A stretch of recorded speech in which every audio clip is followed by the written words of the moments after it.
Hello everyone, how are you doing? This is MD Tech here for another quick tutorial. In today's tutorial, I'm going to show you guys how to manually go about checking for updates on your Microsoft Word product. So this should hopefully be a pretty straightforward process here, guys, and without further ado, let's go ahead and jump right into it. So all you have to do is select the File tab up in the top left, and then you want to go down and select Account on the left panel here.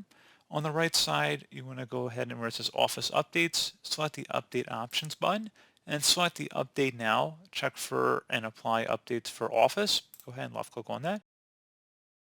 And then hopefully you should be up to date. And if not, it should go ahead and proceed and download and install the latest updates for your Office product. So should hopefully have been a pretty straightforward process for you guys. I do hope I was able to help you out. And I do look forward to catching you all in the next tutorial. Goodbye.